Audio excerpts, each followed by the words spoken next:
Hello students, कैसे हैं आप लोग। मैं मगतोष मिश्रा, भारत मुखिनगर दिल्ली से आप सबके लिए इस इंग्लिश के क्लास में आप सबका स्वागत है। और आप सबके लिए इंग्लिश लेकर जो क्लास में आ रहा हूँ, उम्मीद है सबको क्लास बेहतर लग रही होगी। क्लास शुरू करने से पहले हर दिन की तरह जय हिंद। कहाँ हैं सारे बच्चे? अभी सारे बच्चे अभी आए नहीं हैं, आ रहे हैं अब सारे। ओके, जय हिंद सबको। जय हिंद, जय हिंद, जय Hind.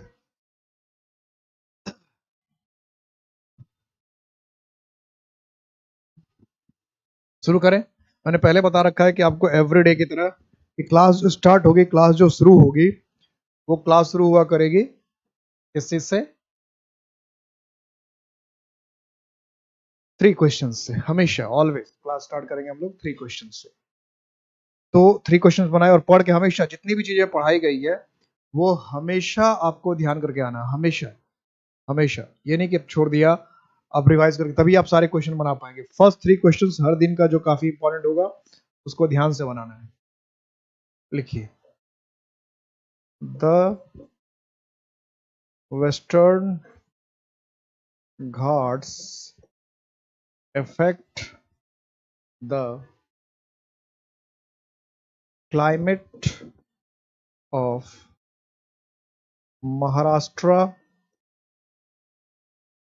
Goa, Kerala and Karnataka. और कोई एरर अगर नजर नहीं आ रहा तो नो। ए, बी, सी और डी, ये no error. Second, Aryabhatta is called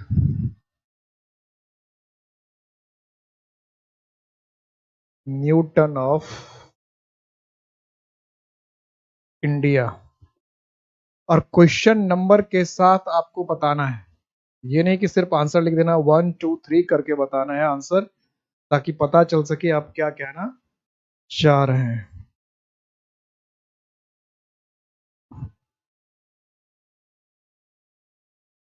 I have kept my book in my bag.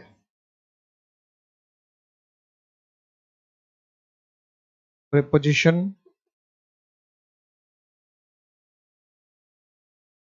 conjunction, adverb, D, noun। फटाफट जवाब दीजिए, फटाफट, विदाउट एनी डिले। फटाफट जवाब देना है, फटाफट जवाब देना without any delay. The western, and छूट गया है, the western Ghats affect the climate of Maharashtra, Goa, Kerala and Karnataka.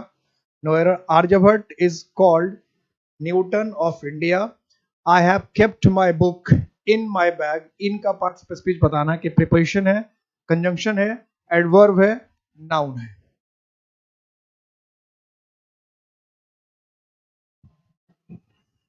One का ए, एक का जवाब आया, वन का ए।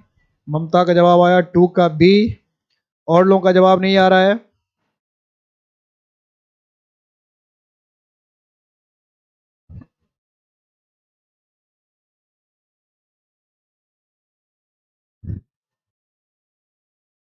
करण सिंह का जवाब आ गया, 1 का ए।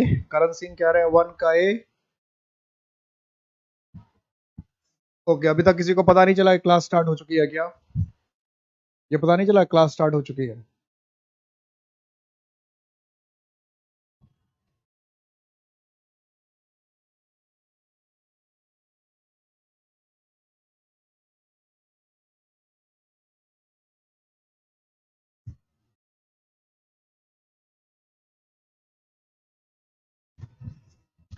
और 3 का ए, 3 का भी क्या कह रहे हैं? ए। दो ही का जवाब आया है अभी सारे क्वेश्चन में, दो का ही जवाब आया है। The western Ghats affect the climate of Maharashtra. One का ए कह रहे हैं, वन का ए कह रहे हैं, वेरी गुड, बिल्कुल सही है। तो देखिए वेस्टर्न घाट WRG कैपिटल में है, आपको पता है जियोग्राफी में आता है वेस्टर्न घाट ईस्टर्न घाट दोनों कैपिटल में, दोनों प्रॉपर नाउन हुआ, प्रॉपर नाउन है तो वर्ब क्या होगा, सिंगुलर होगा, इसलिए अफेक्ट में क्या लगना चाहिए था, अफेक्ट्स, अफेक्ट के क्या होना चाहिए, अफेक्ट्स। और वर्ब सिंगुलर कब होता है, शुरू की क्लास में पढ़ा था कि जब वर्ब में एस और यस लगता है तो वर्ब सिंगुलर होता है, एकदम सो सिंपल। अगर रूल पता चल जाता है तो कोई दिक्कत ही नहीं होती है, सारा एग्जाम्पल के साथ रूल के साथ बन जाता है। आर्यभट्ट इज कॉल्ड, कंपेयर कर रहे हैं और आर्यभट्ट के अलावा हमारे पास दूसरा नहीं है, तो इसलिए क्या होगा, ये जो सेंटेंस पूछ रखा है इस सेंटेंस की खासियत है, ये प्रीवियस ईयर में आया हुआ क्वेश्चन है। इस क्वेश्चन को नेस्फील्ड साहब ने, जो इंग्लैंड के राइटर हैं JC नेस्फील्ड, उन्होंने इस सेंटेंस को अपने बुक में लिखा है और वहीं से एग्जाम जो उठाकर सीधा पूछ लिया। तो जो नेस्फील्ड जो फॉरेन राइटर है, विदेश के राइटर है, उन्होंने कोई सेंटेंस लिखा है और उस सेंटेंस को अगर कोई सीधी अपनी बुक में पूछ लेता है तो ये अपने आप में क्या है, ताज्जुब की बात है। इसलिए जो मैं बुक का नाम बताता हूँ कभी कभी, जो स्टैंडर्ड बुक है, जो फॉरेन राइटर्स के बुक है, जैसे नेस्फील्ड है, फॉलर साहब है, रेनन मार्टिन है, मार्टिन एंड थॉमसन है, उन सब से आपको ज्यादा अप्रोप्रिएट नॉलेज मिलेगा। तो Aryabhatta is called the Newton of India, क्या कहना चाहिए, the Newton of India. I have kept my book in my bag, इसमें क्या जवाब दिया, थ्री का ए, थ्री का ए, बिल्कुल सही, थ्री का ए। तो क्या है, प्रीपोजिशन, क्योंकि पोजिशन लोकेशन पता रहा है कि भाई आपने किताब कहाँ रखा, तो बैग में रखा, तो ये पोजिशन है। आई have kept my book in bag, कहाँ रखा, तो बैग में रखा, तो ये बिल्कुल क्या है, सही है, प्रीपोजिशन है, ठीक है, बिल्कुल सही, इसमें कोई खराबी नहीं, कोई प्रॉब्लम नहीं है। अब आते हैं टॉपिक पे। तो प्रॉपर नाउन के 7 गोल्डन रूल्स थे, जिसमें हमने 6 पढ़ लिया था, 7 गोल्डन रूल्स थे जिसमें 6 हमने पढ़ लिया है, और आज हमें लास्ट पढ़ना था, लास्ट रूल, 7th रूल पढ़ना। उसके बाद मैंने कल ही कहा था कि हमारा प्रॉपर नाउन खत्म हो जाएगा। और किसी को कोई डाउट होगा, कोई प्रॉब्लम होगी, तो हमेशा हमसे पूछेंगे, जब भी डाउट हो, जब भी प्रॉब्लम हो, कोई भी प्रॉब्लम हो, कैसी भी प्रॉब्लम हो, आप हमसे पूछें। तो प्रॉपर नाउन में लास्ट, जैसे मैं एक सेंटेंस लिखता हूं और सेंटेंस लिखने के बाद आप बताइएगा कि यह सही है या गलत है, फिर मैं उसमें आगे बात बताऊंगा क्या। जैसे हमने कहा Ram of the Ramayana was an ideal son।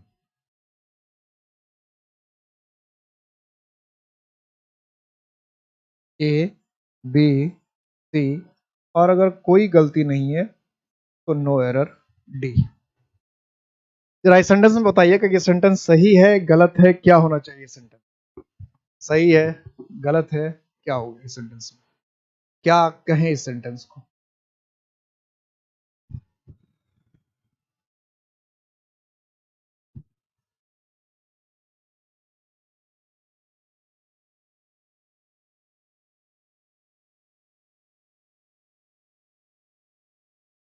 क्या ढूंढ रहे हैं, गुड इवनिंग, गुड इवनिंग निशा, गुड इवनिंग, जवाब भी देना है सबको, निशा, ममता, करण,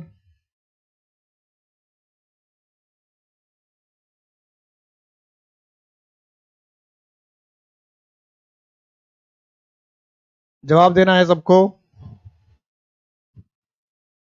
आ गया ए, निशा का जवाब है ए। ओके, ए में क्या गलती है, ए पार्ट में एरर है, और इधर जवाब है, करण का जवाब है शी, ममता का कोई जवाब नहीं आया, और लोगों का जवाब आ रहा है। ओके, तो एक कह रहे ए और एक कह रहे सी, मतलब अलग अलग जवाब है, अलग अलग जवाब है, कोई ए कह रहा है, कोई शी कह रहा है। अब देखते हैं इसमें पहले रूल क्या है और फिर मैं एक्सप्लेन करता हूं। पहले रूल क्या है, 7th और लास्ट रूल क्या है वो लिखिए। जो लास्ट रूल है उसे लिखते हैं। सेवेंथ रूल यानी लास्ट रूल पहले लिखते हैं, फिर मैं उसको एक्सप्लेन करता हूं। रूल ये है,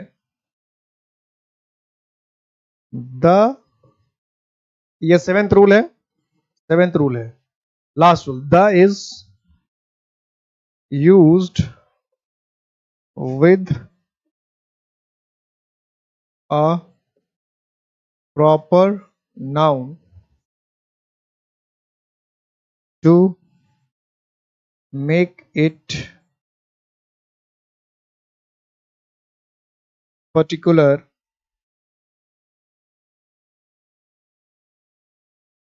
special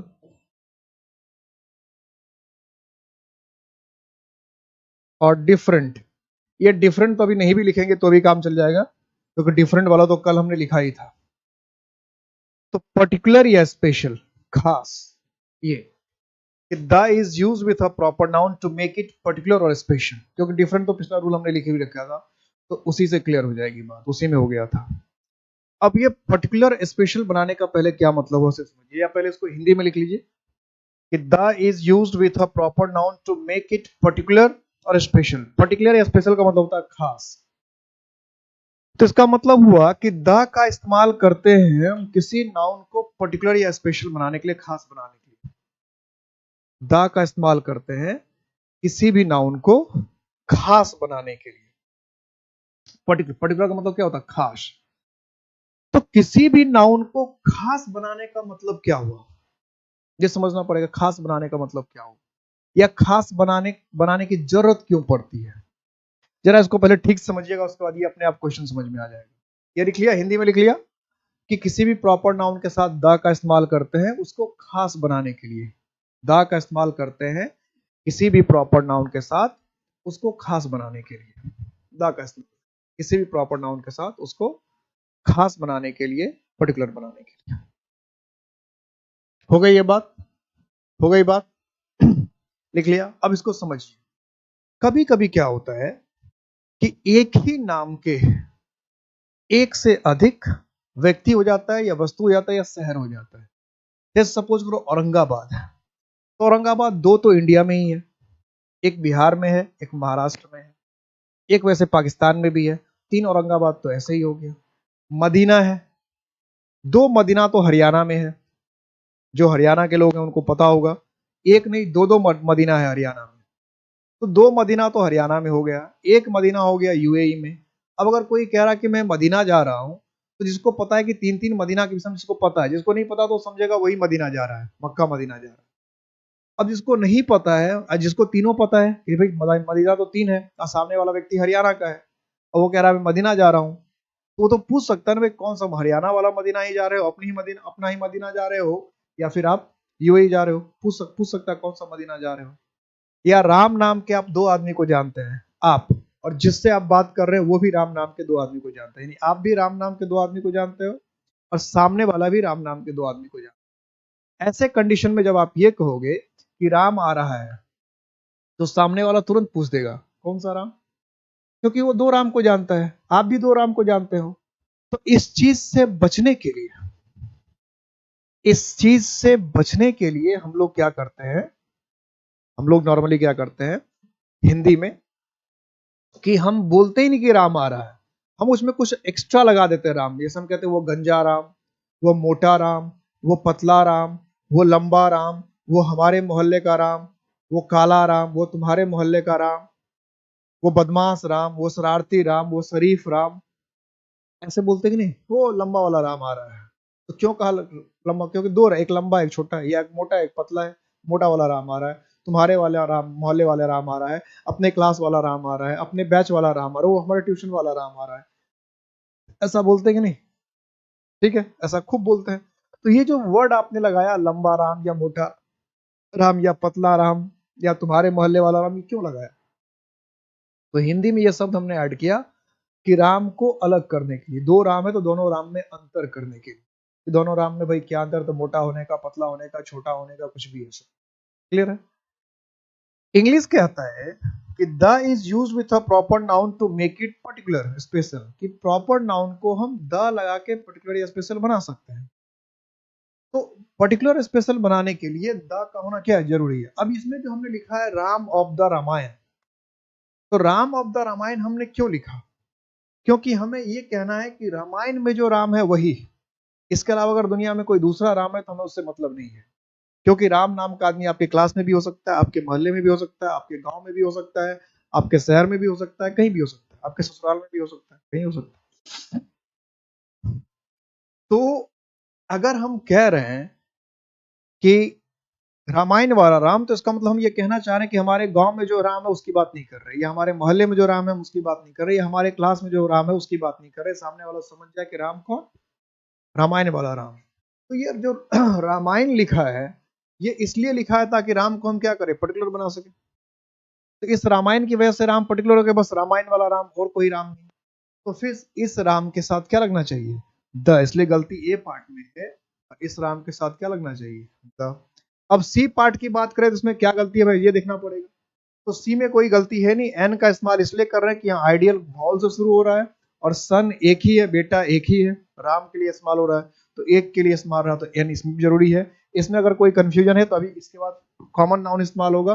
कॉमन नाउन में आप ये समझ जाएंगे कि इसमें एन लगाना कंपलसरी था, बिना एन के ये बात बनेगा ही नहीं, इसलिए ये जरूरी था।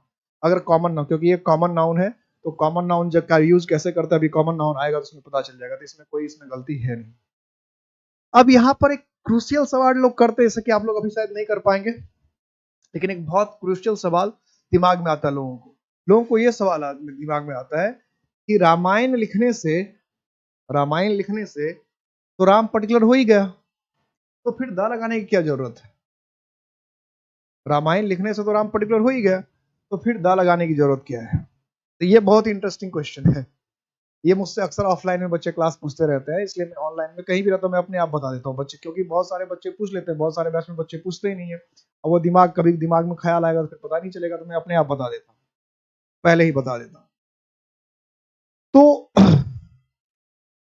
रामायण लिखने से राम पर्टिकुलर हो गया, रामायण लिखने से राम पर्टिकुलर हो गया, तो राम के पहले द क्यों लगा? इसको ऐसे एक एग्जाम्पल समझिए, जैसे नरेंद्र मोदी साहब है, और आप चाय की दुकान पे चाय पी रहे थे, साथ साथ बीड़ी सिगरेट भी पी रहे थे, जो आपको पीने का मन था अपना पी रहे थे, वही बगल में खड़े होकर नरेंद्र मोदी साहब भी चाय पी रहे थे, और आप देखकर आपको लगा कि तो मोदी मोदी है, और फिर चाय पीने लगे, और फिर एक दो बार मन हुआ चिढ़ा देने का भी, तो उसके मुंह की तरफ सिगरेट का धुआं फेंक दिए, ऐसे हो गया। तो वो चिढ़ गया, गुस्से में आ गया, बोला कि भाई तुमको पता नहीं मैं देश का प्रधानमंत्री हूँ, तुम मेरे बगल में खड़े हो कि तो सिगरेट बीड़ी पी रहे हो, इस तरह से बेशर्मी से, ऊपर से मेरी तरफ सिगरेट भी फेंक रहे हो, तुमको पता है? तो आप कहते पागल है क्या, पागल है क्या, शकल तेरी मोदी से मिलती है तो तू मोदी हो गया, इतना मारूंगा कि होश में है, कहाँ से पी रखा है, हाँ? शकल मिल रही है मोदी से, तू मोदी समझता है अपने आप को, मारूंगा कान के नीचे। आप ऐसे ही बोलेंगे उसको, सोचिए क्यों बोलेंगे आप ऐसा? ऐसा इसलिए आप बोल सकते हैं, या बोलेंगे भी, अगर आपके साथ सच्ची घटना घट जाए तो आपको पता है कि अगर वो सचमुच का मोदी होता तो उसके तामझाम होते, कमांडो होता, और वो वहां पे चाय नहीं पी रहा होता, और आप वहां जाके बगल में खड़े हो जाते और चाय पीने लग जाते। ऐसा कुछ नहीं होता है। यहाँ पर एक एमएलए एमपी आता तो आपको 50 मीटर खाली करवा देता है कि आप अगल बगल में नहीं जाएंगे, और वहाँ मोदी साहब आए हुए हैं, चाय की दुकान पे चाय पी रहे हैं, आराम से आप बीड़ी पी रहे हैं, मजाक चल रहा है क्या? इसका मतलब क्या है कि मोदी अगर है तो मोदी का तामझाम भी है, और चूंकि वह तामझाम अगर नहीं होगा, वो अगर तामझाम नहीं होगा और सचमुच का मोदी भी अगर चाय पीने लग जाएगा तो आप वैल्यू नहीं देंगे, तो वो तो भारत का प्रधानमंत्री है। लेकिन अगर चाय की दुकान पे ऐसे चाय पिएगा तो किसी को यकीन ही नहीं होगा, मानेगा ही नहीं, क्योंकि सबके दिमाग में पता है कि अगर मोदी है तो मोदी का तामझाम होगा, प्रधानमंत्री है तो प्रधानमंत्री का तामझाम होगा, ब्लैक कैट कमांडो होंगे, फलान ठिकान होगा, सिक्योरिटी फोर्सेस होंगे, 100 मीटर 200 मीटर पहले सबको ब्लॉक कर दिया जाएगा, कोई उनके आसपास जा ही नहीं सकता है। इस तरह की बात होती है, और ये सच है, इसमें इसमें तो कोई दो राय है ही नहीं। तो फिर इसका मतलब ये मान लिया जाएगा कि वो जो, अगर ये सब तामझाम नहीं है तो वो मोदी नहीं है। इसी तरह से अगर ये पर्टिकुलर है तो इंग्लिश ग्रामर ये कहता है कि जो पर्टिकुलर है उसके साथ दा लगाइए। तो आपसे उल्टा सवाल भी कोई पूछ सकता है, ये भी पूछ सकता है कि भाई इंग्लिश का रूल है जो नाउन पर्टिकुलर हुआ उसके साथ दा लगाया, आपने रामायण लिख के राम को पर्टिकुलर बनाया, तो राम अगर पर्टिकुलर है तो राम का तामझाम कहाँ है? यानी अगर कोई प्रधानमंत्री है तो उसका ताम झाम कहाँ है। इसी तरह से रामायण लिखने से राम पर्टिकुलर हुआ ना, जो चीज पर्टिकुलर होता है उसके साथ दा होना चाहिए। तो आप इसको पर्टिकुलर भी बनाया रहे राम के साथ और दा भी नहीं लगा रहे हैं, तो पर्टिकुलर होने का साइन जो है, सिंबल जो है, पहचान जो है वह दा है। इसका मतलब ये हुआ कि कोई नाउन अगर पर्टिकुलर हो रहा है और उसमें आप दा नहीं लगा रहे हैं तो आपका सेंटेंस गलत हो जा रहा है, ये ध्यान रखना है, क्योंकि पर्टिकुलर होने की पहचान दा है। आप कहेंगे हम पर्टिकुलर भी किसी नाउन को बना रहे हैं और दा भी नहीं लगाएंगे, तो ऐसा नहीं होगा। जो नाउन पर्टिकुलर होगा उसके नाम के साथ दा लगेगा, ठीक है। जो भी नाउन, ये कोई सिर्फ प्रॉपर नाउन के लिए रूल नहीं है, ये जनरल नाउन के लिए रूल है कि कोई भी नाउन अगर पर्टिकुलर हो रहा है तो उसके साथ आपको दा लगा। इसलिए दा को डेफिनेट आर्टिकल भी कहते हैं। दा के कई यूज है, उसमें से सबसे इंपॉर्टेंट यूज यही है, इसलिए दा को डेफिनेट आर्टिकल कहते हैं। ऐसा नहीं कि दा का सिर्फ एक ही यूज है, दा के कई यूज है। जब आर्टिकल चैप्टर में पढ़ाऊंगा तो मैं बताऊंगा दा के कई यूज होते हैं, दा कई तरीके से यूज होते हैं, दा का कई मायने होता है, लेकिन उसमें सबसे इंपॉर्टेंट काम जो है दा का वो यही है, किसी नाउन को पर्टिकुलर बनाना। तो एकदम ये दिमाग में बिठा लीजिएगा आज से कि जो नाउन पर्टिकुलर होगा उसके साथ दा भी होगा, और एग्जाम में ऐसी गलती करेगा कि किसी ना किसी तरीके से नाउन को पर्टिकुलर बनाएगा, कुछ ना कुछ एक्स्ट्रा लिख कर नाउन को पर्टिकुलर बनाएगा, लेकिन उस नाउन के साथ दा नहीं लगाएगा।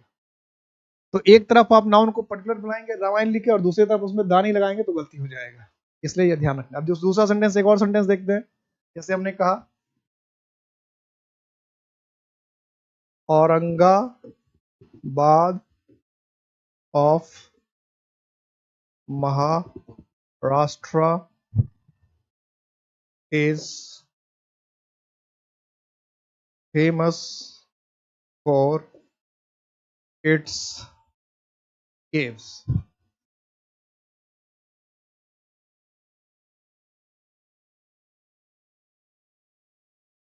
ए है, बी है, सी है और नो एरर है। अब बताइए इसमें क्या करेंगे। ए बी सी, इसमें क्या करेंगे।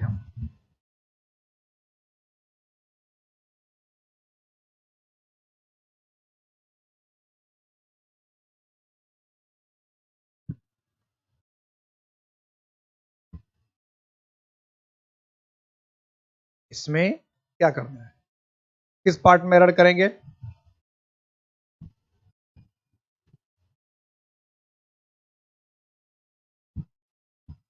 किस पार्ट में एरर करेंगे।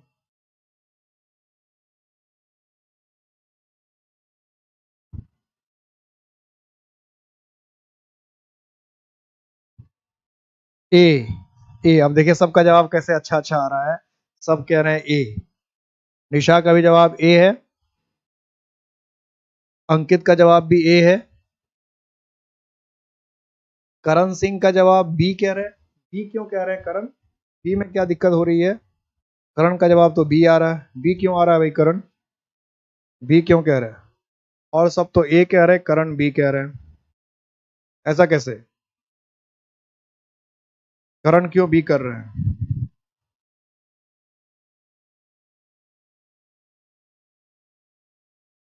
करण क्यों बी कर रहे हैं भाई।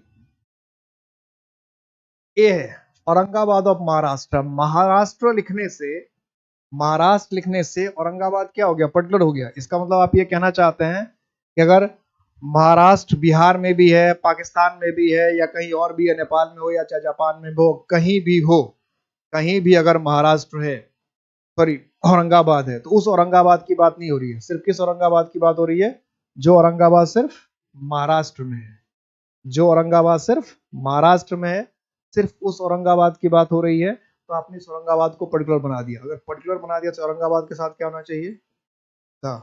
पर्टिकुलर बना दिया तो इस औरंगाबाद के साथ क्या होना चाहिए, द होना चाहिए। क्लियर है, सबको समझ में आ रही है बात, क्लियर है। तो ये थे प्रॉपर नाउन के सारे रूल, सारे कंडीशंस, 7 कंडीशंस हैं, और इन्हीं कंडीशन से आपको एग्जाम में क्वेश्चन आने वाला है, आता है। और हर एग्जाम में इसी कंडीशन से आ जाए ऐसा नहीं, तो सिर्फ प्रॉपर नाउन के इतने कंडीशंस हैं। प्रॉपर नाउन के ये सारे कंडीशंस अगर आपके दिमाग में रहेंगे तो प्रॉपर नाउन का कोई भी क्वेश्चन नहीं छूटेगा। फिर से मैं बता दूं, प्रॉपर नाउन में क्या पढ़ा आपने। प्रॉपर नाउन में आपने ये पढ़ा कि प्रॉपर नाउन कोई ऐसा नाम है जो किसी एक का नाम होता है, किसी का अपना नाम होता है, सबका नाम नहीं होता। प्रॉपर नाउन हमेशा कैपिटल में लिखा जाता है, सेंटेंस के किसी भी हिस्से में हो, इसका वर्ब हमेशा सिंगुलर होता है। नॉर्मली प्रॉपर नाउन के साथ कोई आर्टिकल नहीं लगता है, लेकिन कुछ ऐसे प्रॉपर नाउन इसके साथ द लगा ही होता है जो आर्टिकल चैप्टर में यूज ऑफ द में लिखा है।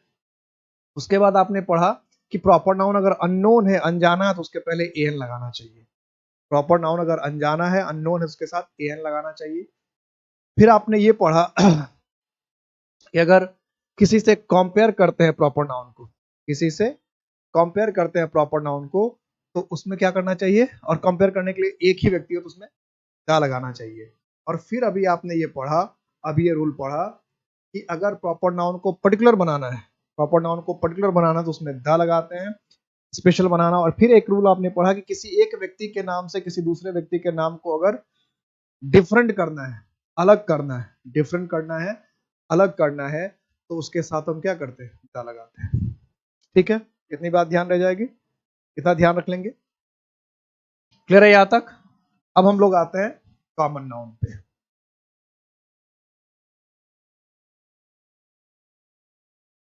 कॉमन नाउन जो है वो प्रॉपर नाउन की तरह बहुत लंबा नहीं है, लेकिन इससे क्वेश्चन बहुत पूछता है। देखिए 3 नाउन ऐसे हैं जिससे बहुत ज्यादा एग्जाम में क्वेश्चन पूछता है। एक है प्रॉपर नाउन, दूसरा है कॉमन नाउन, और तीसरा है एब्स्ट्रैक्ट नाउन।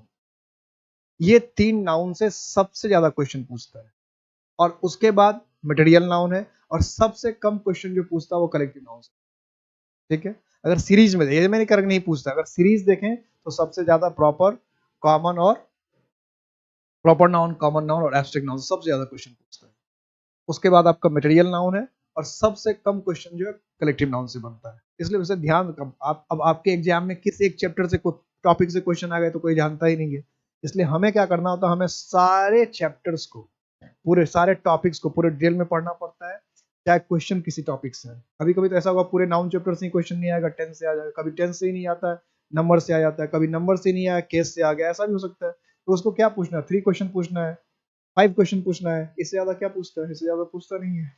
तो इसलिए आपको अब 3 और 5 में से इतने टॉपिक से कहां से पूछेगा, तो इसलिए हर एक रूल को क्या करना है, फिक्स करना है।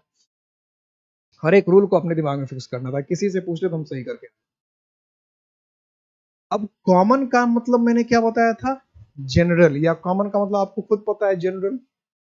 और नाउन का मतलब क्या होता है, नेम। तो इसका मतलब कॉमन नाउन क्या हुआ, एक जनरल नेम हुआ। कॉमन नाउन क्या हुआ, एक जनरल नेम हुआ, एक आम नाम हुआ, एक ऐसा नाम हुआ जो किसी के लिए भी इस्तेमाल कर सकते हैं। ठीक है, जनरल नेम। अब जनरल नेम कहने का मतलब क्या है, जैसे हमने कहा बॉय, तो अब दुनिया में किसी भी बॉय को बॉय कह सकते हैं, चाहे वो इंडिया में है, चाहे वो पाकिस्तान में है, चाहे जापान में है। बॉय को देखकर तो आप बॉय ही कहेंगे, गर्ल को देखकर आप गर्ल ही कहेंगे, चाहे वो कहीं का हो, कहीं की हो, इससे कोई फर्क नहीं पड़ता है। चेयर को देखकर आप चेयर ही कहेंगे। तो चेयर क्या हो गया, एक ऐसा नेम हो गया, तो दुनिया में आप कहीं भी जाएंगे, अगर मान ली इंग्लिश में बोल रहे तो चेयर बोल रहे हैं, और हिंदी में बोलेंगे तो कुर्सी बोलेंगे, लेकिन बोलेंगे तो आप यही। अब दुनिया के किसी हिस्से में चले जाएंगे, सपोज युगांडा चले गए, कि ये क्या कहते, कोई ऐसा है, फासो करना, बुर्किना फासो करके कुछ देश है, वहां चले गए, कहीं भी चले गए, यमन चले गए, कतर चले गए, कहीं भी चले गए।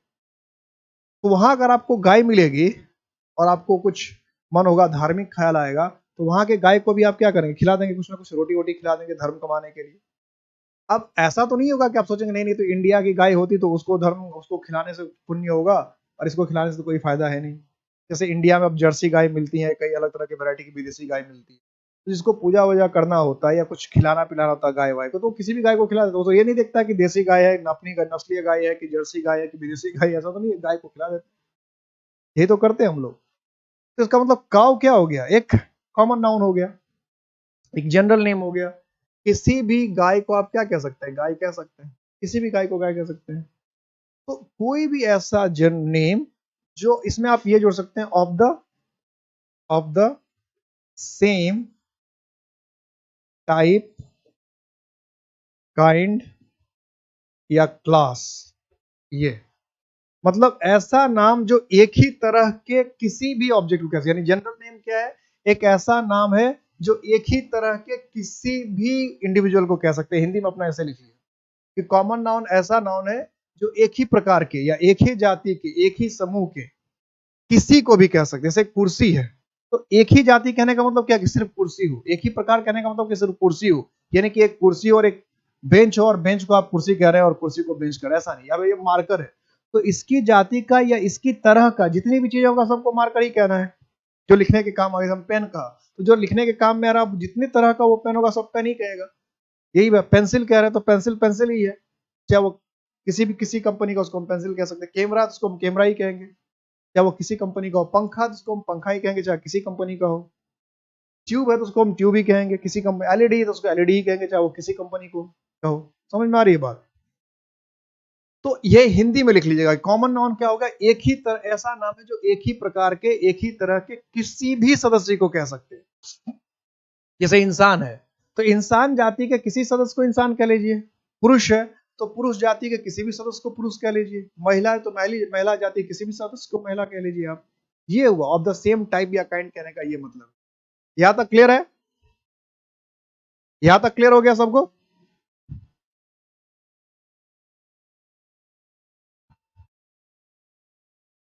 Good evening. आपका नाम मुझे नहीं दिख रहा है, क्या नाम है?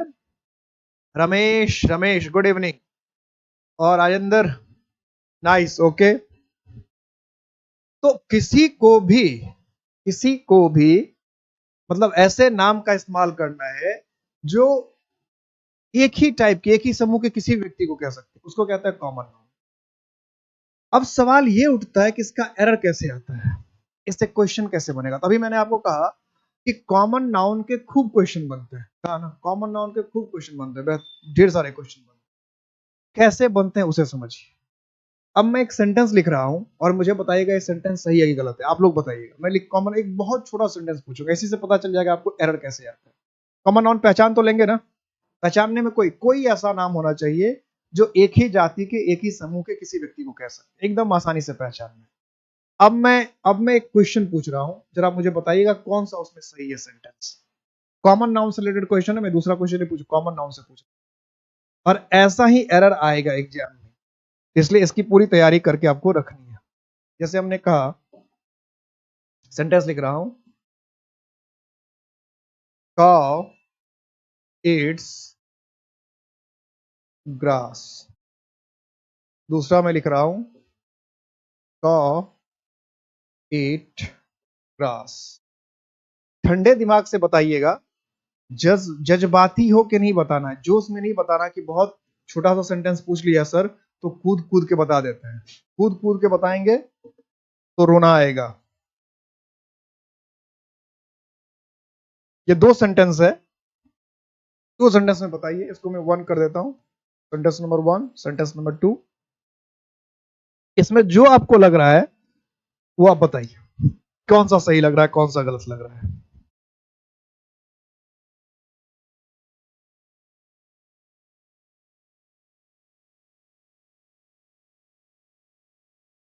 सबको अच्छी बात है, सबको समझ रहा है। ममता, रमेश, सबको बातें समझ में आ रही है। अंकित, करण, निशु, वेरी गुड, अच्छा है। और बहुत सारे ऐसे बच्चे हैं जो क्लास तो देखते हैं लेकिन कभी कमेंट ही नहीं करते, तो मुझे उनका नाम ही नहीं पता चलता है। आज मुझे एक दो बच्चे जो रेगुलर देख रहे होते हैं वो मुझे नहीं दिख रहे हैं।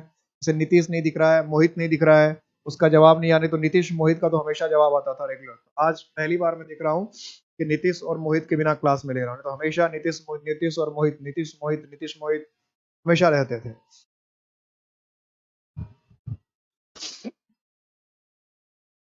बताइए इसमें क्या करें। बोथ आर राइट, ममता कह रही है बोथ आर राइट, और अंकित कह रहे हैं सेकंड ठीक है, ओके। सबके अपने अपने जवाब है।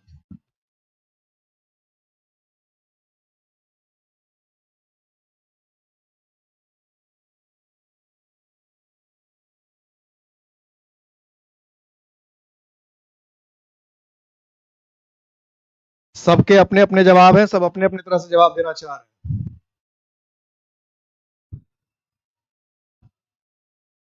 और निशा कह रही है नहीं पता, वेरी गुड। करण सिंह कह रहे हैं 2, ओके। रमेश का कोई जवाब नहीं आ रहा है। और निशा का जवाब है नहीं पता।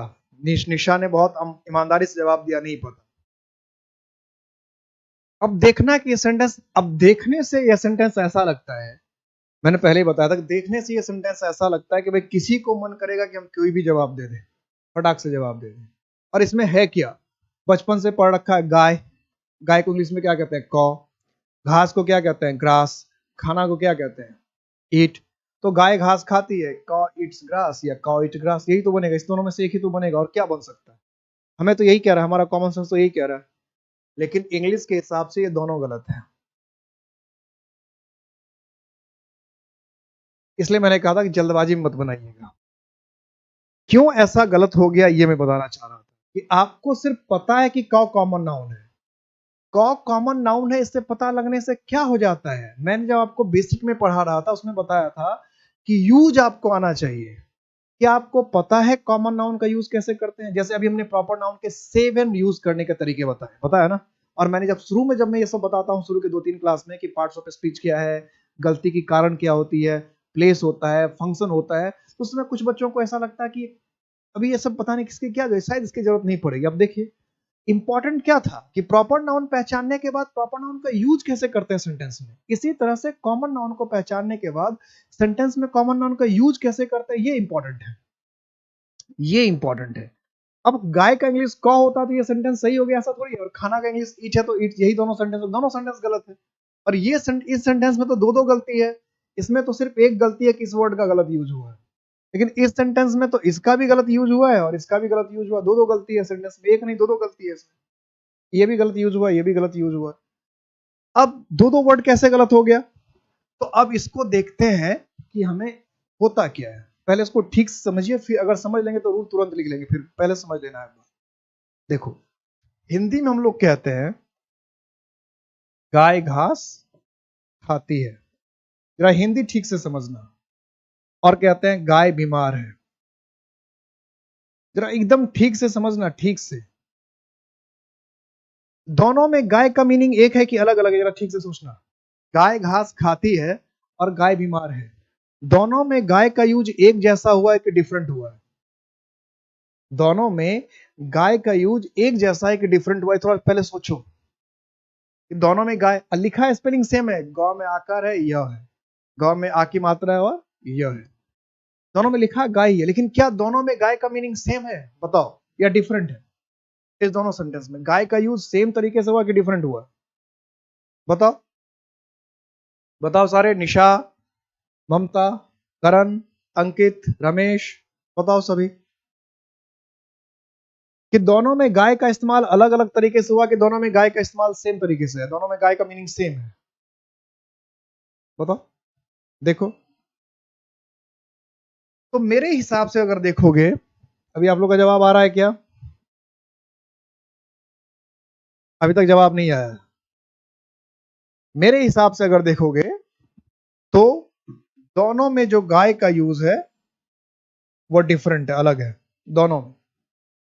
क्यों है, क्योंकि गाय घास खाती में इसका मतलब ऑल की बात कर रहा है, दुनिया में जो भी गाय है, जहां भी गाय है, सब घास ही खाती है, ये कहना चाह रहे। दुनिया में जो भी गाय है, जहां भी गाय है, सब घास ही खाती है, जो भी गाय है, जहां भी गाय है, सब घास ही खाती है। लेकिन यहां अगर हम कहते हैं गाय बीमार है तो इसका दुनिया की सारी गाय बीमार है, ऐसी बात नहीं। तो सेम स्पेलिंग लिख रहे हैं और गाय के दो मीनिंग है।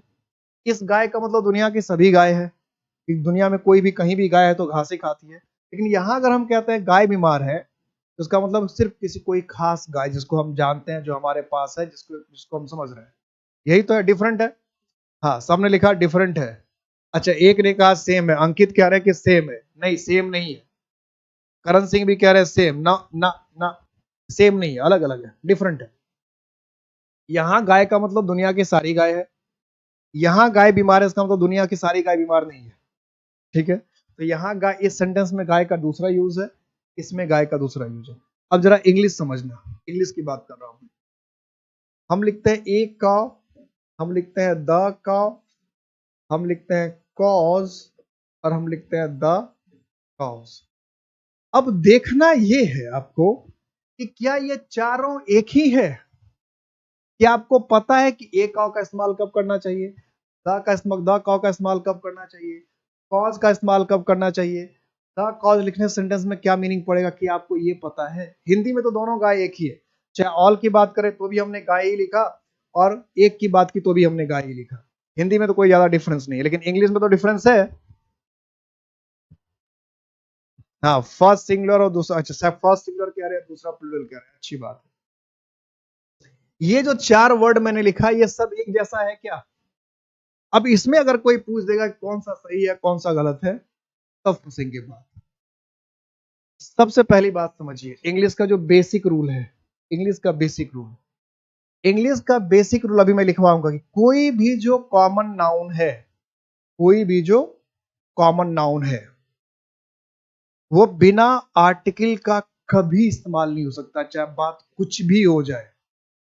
या तो कॉमन नाउन के साथ ए एन दी चाहिए, ए एन दी कोई आर्टिकल चाहिए, या फिर अगर आर्टिकल नहीं, किसी कंडीशन में किसी कारणवश से आर्टिकल नहीं लग पाया तो एस और एस में से एक चाहिए ही चाहिए। ये रूल है, और ये क्यों चाहिए होता है इसी को अभी हम लोग डिस्कस करेंगे। तो ये दोनों में कॉ सरासर गलत है, क्योंकि कॉ के पहले ना तो आपने आर्टिकल लगाया, ना तो ए एन दा लगाया कुछ भी, और ना ही इसमें आपने एस और एस लगाया। इसमें ना तो आपने ए एन दी लगाया और ना ही आपने इसमें एस और, तो गलत, पहले तो यही गलत हो गया, ये तो कहीं जाने की बात ही नहीं। अब ये ईट क्यों गलत है इस पर भी हम लोग डिस्कस करेंगे।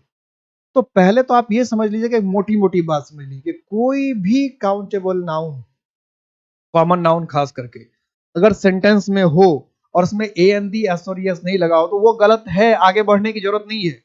और ये कभी भी कर सकता है आपको, हो सकता है कॉमन नाउन को जैसे मैंने सेंटेंस के शुरू में रखा, वो एग्जाम में भी सेंटेंस के शुरू में रख देता है, कभी सेंटेंस के बीच में रख देता है, कभी सेंटेंस के आखिर में, सारे तरह के क्वेश्चन करवाऊंगा जहां पे कॉमन नाउन सेंटेंस के बीच में रखा रहेगा, ना तो ए एन दी होगा ना एस और एस होगा। सेंटेंस के शुरू में रखा होगा ए एन दी नहीं होगा एस और एस, सेंटेंस के आखिर में होगा ना तो ए एन दी होगा ना एस और एस होगा। चूंकि आपको ऐसे देखने की आदत नहीं है कॉमन नाउन को, तो आपको ये रूल बताने के बाद भी कई बार गलत हो जाता है, और फिर जब मैं बोलूंगा बताया तो था, तब याद आएगा ओ इसमें ये करना था।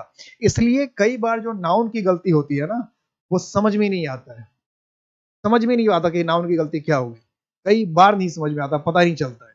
तो अब ठंडे दिमाग से देखना कि आपका नाउन कैरर ना छूटे। नाउन सबसे क्रूशियल चैप्टर है, मैंने आपको नाउन शुरू करने से पहले बताया था कि दुनिया में सबसे अधिक यूज जो होता है वो नाउन होता है। उसकी वजह क्या है कि दुनिया में हर तरफ नाउन ही है, और नाउन है इसलिए कई चैप्टर है, नाउन है इसलिए नंबर है, केस है, प्रोनाउन है, एडजेक्टिव है, आर्टिकल है। नाउन नहीं होगा तो ये सारे चैप्टर ही खत्म हो जाएंगे। उसके बाद भी हम लोग क्या करते हैं, नाउन को छोड़ देते हैं, खाली हमें लगता है टेंस और सिंटैक्स और प्रीपोजिशन यही 3 चैप्टर है।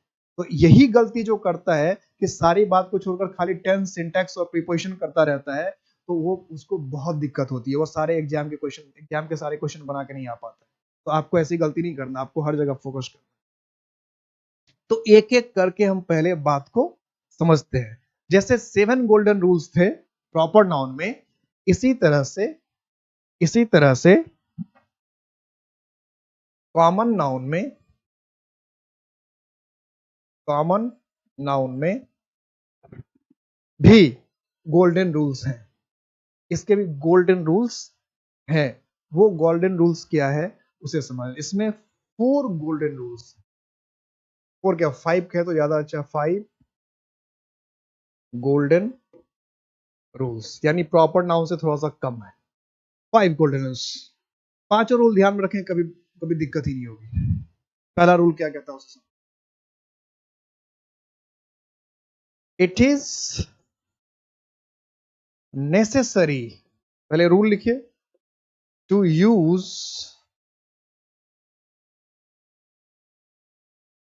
ए एन और द, इसी को हम लोग शॉर्ट में लिखे तो क्या लिखते हैं, आर्टिकल्स, जो आपको अच्छा लगे, या तो ए एन दी लिख लीजिए, articles. It is necessary to use a an the और आर्टिकल्स विद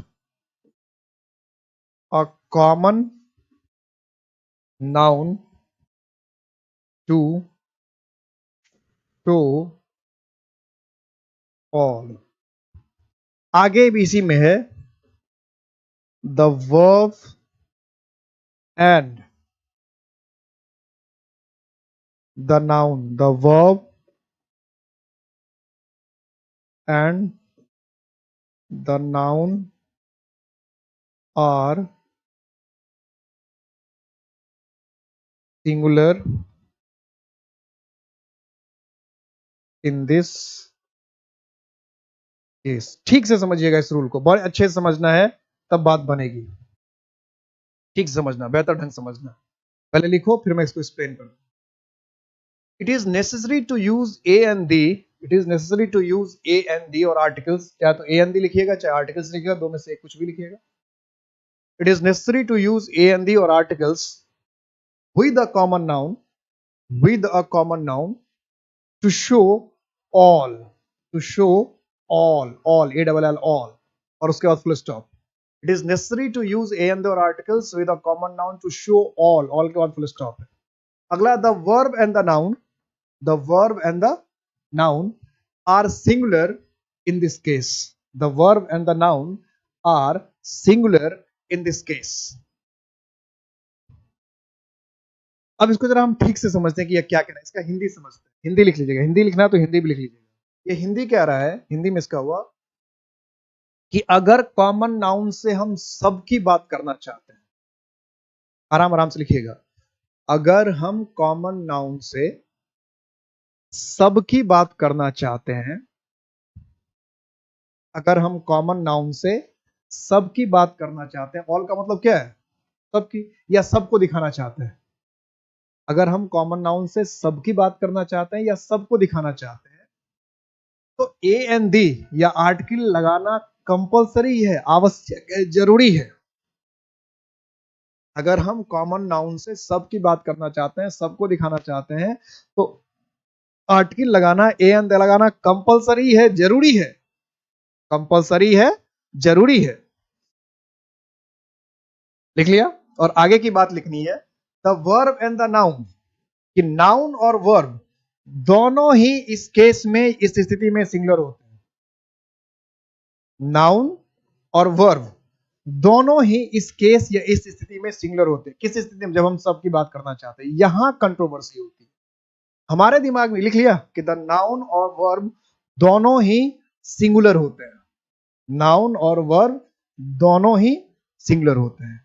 तो इसका मतलब क्या हुआ कि जब किसी भी कॉमन नाउन का हम ऐसा इस्तेमाल करना चाहते हैं जिसमें कि सबकी बातें होती है, जैसे हमने कहा कि शेर जंगली जानवर होते हैं, गायें घास खाती है, लड़के बदमाश होते हैं, लड़कियां शर्मीली होती है, तो इन सारे सेंटेंस में हम सबकी बात करना चाहते हैं, इन जनरल बात, या गाय घास खाती है, तो इसमें हम जनरल बात करना चाहते हैं। हम जो बात कह रहे हैं वो सारी गाय पे लागू होता है, ठीक है, सारे गाय पे लागू होता है। तो जब हम सबकी बात करना चाहते हैं, सबको दिखाना चाहते हैं, तो ऐसे कंडीशन में इंग्लिश का ग्रामर कहता है कि भाई आप आर्टिकल लगाओ, नाउन को सिंगुलर रखो और वर्ब को भी सिंगुलर रखो।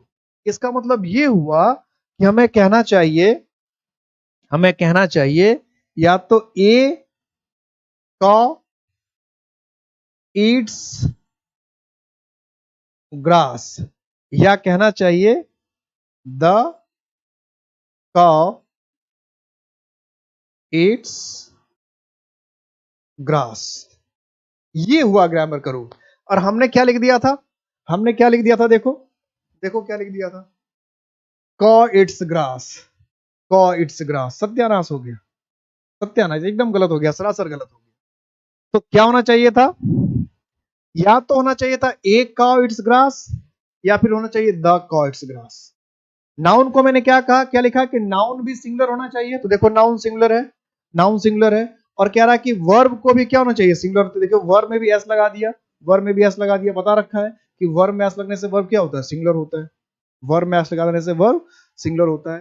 तब आप ये कहोगे, ये कह सकते हो कि भाई यहां तो सारी गाय की बात हो रही है, तो नाउन को हम सिंगुलर क्यों रख रहे हैं, वर्ब को हम सिंगुलर क्यों? ये तो हिंदी में भी होता है, हिंदी में हम सबकी बात कर रहे हैं लेकिन नाउन सिंगुलर होता है। गाय घास खाती है, लड़का बदमाश होता है, सिंगुलर ही तो है। बात तो आप कर रहे हैं सभी लड़के की, लेकिन कह तो ले लड़का बदमाश होता है, ये तो सिंगुलर ही हुआ।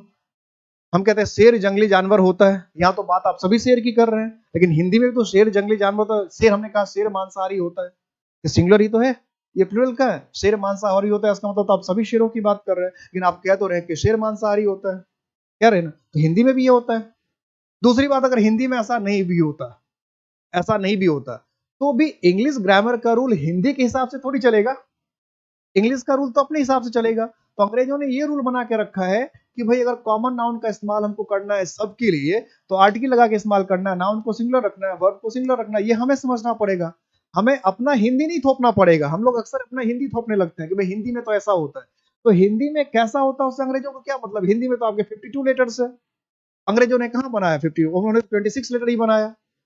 आप तो कहते हैं, थ कहते हैं, द कहते हैं, ध कहते हैं, इसके लिए तो इंग्लिश के पास कोई लेटर ही नहीं है, तो क्या वो बोल नहीं पा रहा है? आपके पास तो, हमारे पास हिंदी में तो ट भी है ना, ट है, ठ है, ड है, ढ है, ये थ है, इन सब के इंग्लिश में कोई लेटर ही नहीं होते हैं। तो क्या इंग्लिश अंग्रेज नहीं बोल पा रहे हैं? इनके बिना उनका काम नहीं चल रहा है। हमने तो 52 लेटर से बना रखा है, तो हमारे ग्रामर से उसको क्या लेना देना है? आपके ग्रामर में कुछ और होता होगा, उसके ग्रामर में क्या होता है हमें ये देखना है। हम इंग्लिश सीखने के लिए आए तो हमें ये देखना है कि गाय की इंग्लिश क्या होती है, गाय का ग्रामर क्या होता है, वो हिंदी का रूल है। जो गाय का ग्रामर होगा वो काउ का ग्रामर होगा, ऐसा नहीं होता। ये जो गलतफहमी करते हम लोग क्या करते कभी कभी, जैसे कोई टीचर इंग्लिश पढ़ा रहा है, नाउन पढ़ा रहा है, तो कई बार हम लोग ये पूछ लेते सर इसको हिंदी में क्या कहते हैं, तो बता दिया संज्ञा, तो वो खुश हो जाते हैं स्टूडेंट। अच्छा, उसको लगता है अच्छा नाउन है ना ये, और इंग्लिश में इसको संज्ञा कहते हैं, तो संज्ञा का जो रूल है ना वो नाउन पे लगा देंगे। ऐसा कुछ नहीं होता है, ऐसा कुछ भी नहीं होता है। अंग्रेजों की भी शादी होती है, भारतीयों की भी शादी होती है। अंग्रेज के शादी करने का तरीका अलग है, भारतीयों की शादी करने का तरीका अलग है। समझ में आ गई बात ना? शादी दोनों जगह होती है। तो आप मुसलमानों का शादी करने का तरीका अलग अलग होता है। आप कहेंगे शादी तो एक ही है तो किसी तरह से कर ले, तो आप मुसलमानों की तरह शादी क्यों नहीं कर लेते? आप अंग्रेजों की तरह जाके चर्च में शादी क्यों नहीं कर लेते? शादी तो करनी है। या चर्च जो है वो, ये जो अंग्रेज वाले लोग हैं वो आपके आके 7 फेरे क्यों नहीं लगाते, सिंदूर क्यों नहीं लगाने लग जाते हैं? तो ये सब नहीं करना है कि शादी वहां भी हो रहा है, शादी यहाँ भी हो रहा है तो एक जैसे कर लो। ऐसे ऐसे सबके अपने अपने विधि विधान है, सबके अपने अपने नियम कानून है।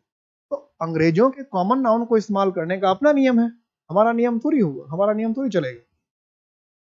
तो ये क्या कह रहा है कि अगर किसी कॉमन नाउन का इस्तेमाल हमको करना है सबके लिए, तो हमें कहना है ए डॉग इट्स, ए कॉ इट्स ग्रास, या द कॉ इट्स ग्रास। समझ में आ गई बात को? कि आर्टिकल लगा दिया, नाउन को भी सिंगुलर रखा, वर्ब। जैसे हमको कहना है कि कुत्ता भौंकता है, या कोई कहता है कुत्ते भौंकते हैं, कुत्ता भौंकता है, कोई कहता कुत्ते, तो कुछ लोग क्या करेगा ऐसे बना देगा डॉग बार्क, कुछ लोग ये बनाते हैं, और कुछ लोग बना देंगे डॉग बार्क्स, और आप इसी में रह जाएंगे। चलो ठीक है, या तो कोई कहता पहला सही है, कोई कह देगा दूसरा सही है, लेकिन अब पता चला कि ये दोनों गलत है ना? दोनों गलत है। हमें कहना था कुत्ता भौंकता है, या हमें कहना था कुत्ते भौंकते हैं, हमने फटाक से इंग्लिश बना दिया डॉग बार्क या डॉग बार्क्स, तो दोनों गलत हो गया। क्यों गलत हो गया? कि कुत्ता भौंकता है ये जनरल फैक्ट है, ये सारे कुत्ते पे लागू होता है। ऐसा तो नहीं होता कुछ कुत्ते जो गाना गाते हैं, ऐसा तो नहीं होता कुछ कुत्ते जो है गाना गाते हैं, ऐसा होता है क्या? ऐसा तो नहीं है कि कुछ कुत्ते गाना गा रहे हैं। तो ये हमें लिखना नहीं, तो हमें क्या लिखना चाहिए था? या तो ए डॉग बार्क्स, या फिर क्या लिखना चाहिए? The dog barks. इसलिए आप देखिए आर्टिकल चैप्टर में जाके पढ़िएगा तो उसमें यूज ऑफ द आता है, और यूज ऑफ द में एक रूल आता है कि the is use for class representation. याद आ गया? द का इस्तेमाल करते हैं क्लास रिप्रेजेंटेशन के लिए, पूरे क्लास को रिप्रेजेंट करना हो तो द का इस्तेमाल करते हैं। जाकर देखिएगा कि उसमें जो द लिखा है उसमें सिंगुलर लिखा है कि नहीं। द कॉ is a four footed animal, the कॉ इट्स ग्रास, सब में जाकर देखिएगा आर्टिकल के यूज में मिल जाएगा आपको द। तो बस आप ऐसे रिलेट करके नहीं देखते थे, आपको ये नाउन में पढ़ना चाहिए तो आप जाके आर्टिकल में पढ़ते हैं, उसको याद रखते नहीं है। ठीक है, अब जाके आर्टिकल चैप्टर में देखिए यूज ऑफ द में यह मिल जाएगा कि द का इस्तेमाल करते हैं हम क्लास रिप्रेजेंटेशन के लिए, पूरे क्लास को शो करने के लिए। तो नाउन भी सिंगुलर होता है, वर्ब भी सिंगुलर होता है। अभी इसमें बहुत कुछ डिस्कस बाकी करना बाकी, अभी टाइम ज्यादा हो गया, 45 मिनट से ज्यादा टाइम हो गया, फिर नेक्स्ट क्लास भी रहती है, तो इसमें अभी बहुत कुछ डिस्कस करना बाकी है। अभी ये स्टार्ट ही हुआ, और इसी चीज को मैं अभी और आगे एग्जाम्पल से बताऊंगा, तब बात बनेगी। 5 गोल्डन रूल से पहला ही स्टेप में आए हम लोग, अभी इसको और समझना है ढेर से बेहतर तरीके से। इसमें ज्यादा दिमाग लगाने वाला रूल नहीं होता, इसलिए आराम से मुझे लगता है कल के क्लास में आपका कॉमन नाउन खत्म ही हो सकता है, मोस्ट प्रोबेबिलिटी कल ही खत्म हो जाएगा, क्योंकि उसके 4 जो रूल्स है बहुत मतलब प्रॉपर नाउन के साथ लंबे लंबे नहीं, आसान आसान है। तो मोस्ट प्रोबेबिलिटी कल हम लोग सारे रूल कम से कम 3 रूल तो और डिस्कस कर ही लेंगे, तो कल हमारा कॉमन नाउन खत्म हो जाएगा। टेस्ट के लिए तैयार रहिएगा, ठीक है? टेस्ट, पार्ट्स ऑफ स्पीच और प्रॉपर नाउन के क्वेश्चन में कुछ भी पूछ सकता हूँ, कैसे भी पूछ सकता हूँ। अब पूछूंगा मैं सारे वही जो प्रीवियस ईयर में आए हुए हैं, ऐसा नहीं कि कहीं से क्वेश्चन ले पूछूंगा मैं प्रीवियस ईयर वाले क्वेश्चन। तो अपना ख्याल रखिएगा, मिलते हैं नेक्स्ट क्लास में 6:15।